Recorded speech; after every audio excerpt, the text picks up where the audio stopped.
Hi guys, my name is Shannon. I'm an artist living in Sydney, Australia. I'm primarily known for creating children's art. I have a prints and wall decals business named Isla Dream.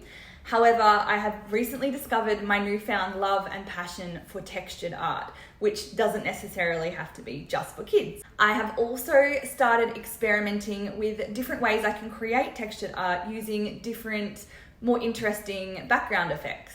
So I started out using solid background colors, and then I started creating ombre effect, mixing colors together, giving different sections of the painting different colors.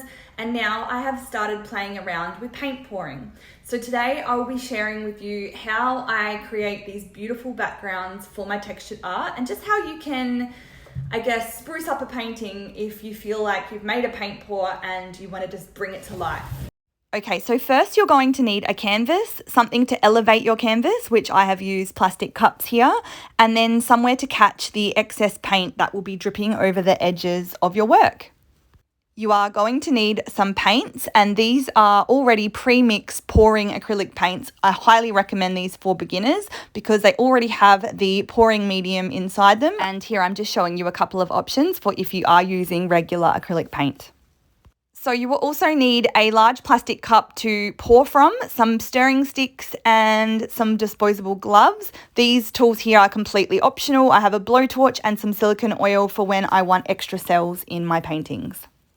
So my top tip for those wanting to create their very first paint pour would be to use these already pre-mixed paints. They're so convenient, you don't need to mix the colours yourself. However, that can also be a downfall if you want a specific colour and it doesn't come in that colour. Obviously, you are better off using some liquid acrylic of your own in the colour that you like, or mixing up some acrylic into a colour that you like, and then going ahead and adding the pour medium yourself and stirring them together.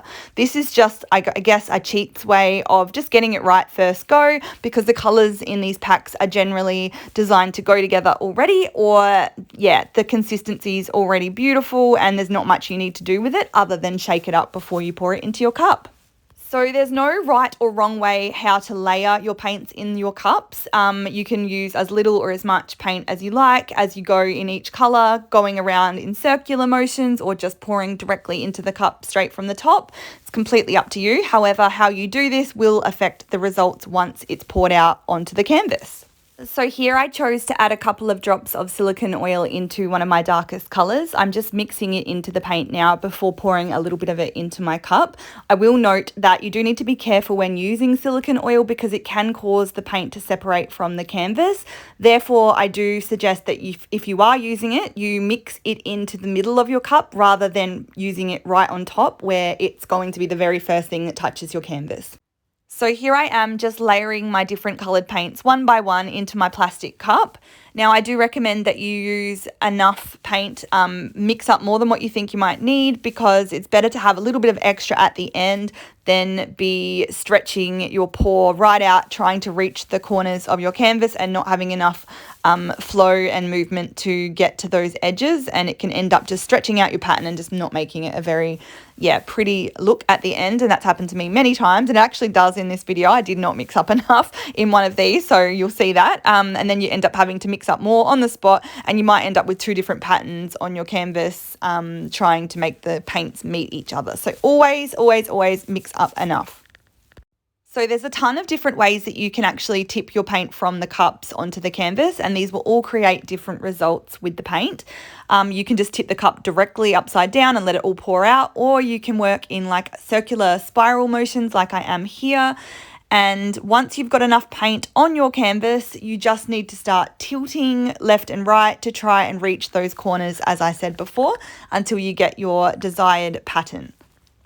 Now, to be completely honest, I wasn't in love with this particular paint pour. I felt like if I was to go in and add texture on top, it would get too busy. So I did do this a second time, and I'll show you right now a different way that you can pour the paints out of the cup to get a completely different effect, which I found more effective for what I plan on using it for. So this is actually called a flip cup, where you flip your cup over onto your canvas and you just let it sit for a minute. This is just to avoid too many bubbles from appearing in the paint. If you just let it sit for a minute, it just seems to flow out nicer at the end. Then you slowly lift up your cup And as you can see, all the colors have like blended beautifully together, and there's also a lot of cells, a lot more cells appearing in this paint, and that's before I even go ahead and try and use my heat gun. This is the painting where I didn't use quite enough paint and did end up having to quickly mix up a second cup and pour over the edges. As you can see, it starts to stretch out your pattern if you don't have quite enough. And I really like those circular parts in my paintings, so I tried to keep as much of that as I could. I then went in and, like I said, added a little bit more paint on the edges, and as you can see, it stretched out a lot of that circular stuff, but I really, really was happy with this in the end and found like backgrounds like this work particularly well for texture because it's not too busy. And as you can see, for this second paint pour, I forgot to wear my gloves, and I don't recommend that. It's very messy work. This is also why it's good to have something to catch your paint underneath, because a lot of it does pour out, and the cups are used to stop it from sticking to, I guess, the table or whatever you're having your painting sit on. So for this one, I decided to go in with my blowtorch and just bring out a few more of those cells. And as you can see, it's just bringing out those little circular parts of the painting. I absolutely love those. I love the way this one in particular turned out. And I know on its own, it might look a little plain right now, but for the purpose of adding textured flowers on top, I think it's absolutely beautiful. And yeah, I hope you enjoyed this video and that it helped you in some way, shape or form.